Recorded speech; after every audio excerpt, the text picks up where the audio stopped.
So look, I was having a conversation with one of my coworkers, and I don't even know why I had this conversation with him, because I know what kind of person he is. He's a very pessimistic type of person. Well, me on the other hand, I'm a very optimistic kind of person. You know, so that right there, those two things don't work, you know. But I was talking to him, and he was saying something about, yeah, if these people want to get rid of us and put in machines, they could do it right now. Talking about port automation.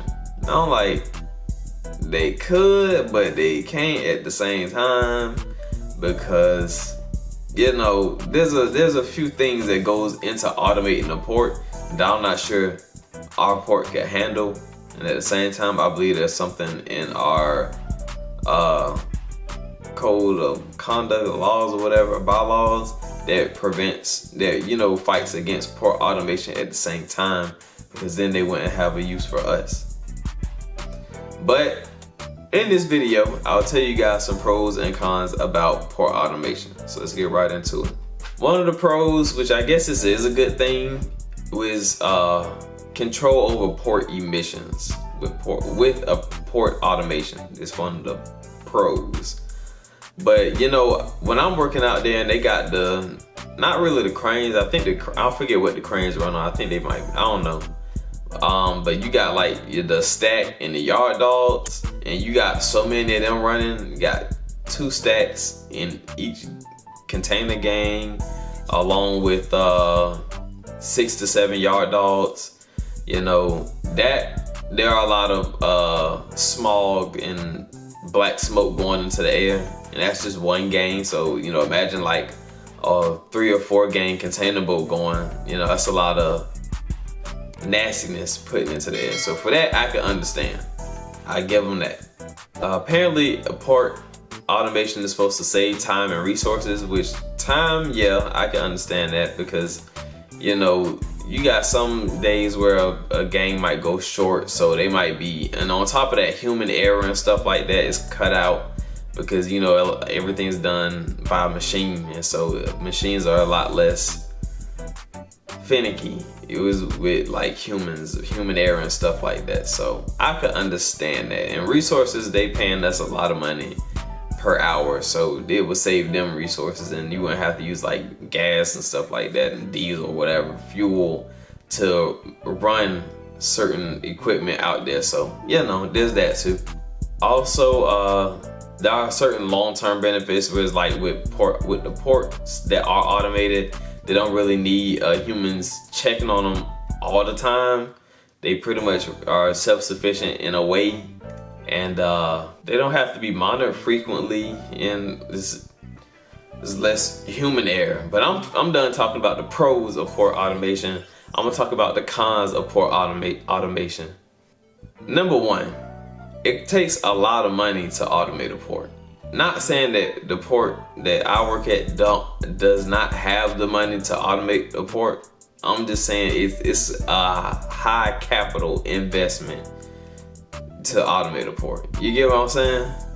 Also, you'll have pushback from the labor unions, whereas, like I said, I believe in our contract, there's something that goes against port automation. It's not only will you be going against the contract, you also have people like verbally, you know, hey, y'all can't do the laws in this, and, you know, it'll be a very political kind of thing, you know, not just, oh, we trying to get rid of y'all, but, you know, it's a very political kind of thing to just start port automation without talking it over with the labor unions first. Also, with all this machinery, this automated machinery, there's a risk of cybersecurity. You know, cybersecurity is one of the biggest growing types of security in America.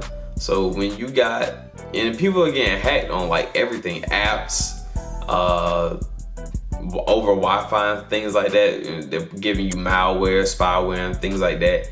There's, you know, you'll have to implement that same kind of security with these machines, and whatever interface or thing you're using to run the machines, you'll also have to, you know, put that into the system as well, Because just like people want to find out your password to your Yahoo, Yahoo and your Hulu and Netflix and whatever banking apps you have, there's people that want to hack and get into the systems at these automated ports so they can track the shipment, know where the stuff gonna be at, when, you know, all types of different things. So there's more to port automation than people think. Also, there are very high maintenance costs with port automation. I don't have an exact number, but if you have an entire port that's all around automated, there's people that have to come out, check this, check that, you know, and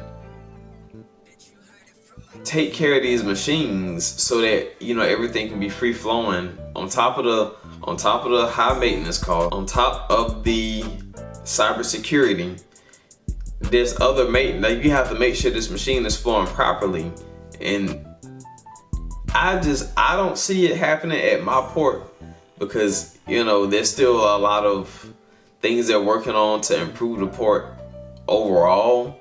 So that's why I don't really think port automation at my port is gonna happen anytime soon. Like, I told the guy when we had the conversation, I'm like, bro, really, bro? He in my category, but he's a lot older than me. And I'm like, bro, port automation is something that's probably not gonna happen in your lifetime, and I doubt it'll happen in mine if it happens towards like the end, towards the end of my career out there. And I'm like, come on now. But like I said, he's a very pessimistic kind of person. I, on the other hand, I'm a very optimistic type of person. I see what they are doing to improve the port, to get bigger ships and, you know, get bigger cranes to work the bigger ships. And I'm really liking the trajectory that my port is going in, and my union is, you know, my local is doing to put us in place. And there are other things I think that would improve and help us, like, not have so many jobs go unfilled, because that, you know, that can cause disarray in the agreements that we have with these shipping companies. But I'll say that for another time on another day. I'm gonna end this video here because I've already kind of talked y'all heads off. And so I'll catch you guys in the next one. Y'all stay tuned, like, comment, share, and subscribe, and I'll see you in the next one.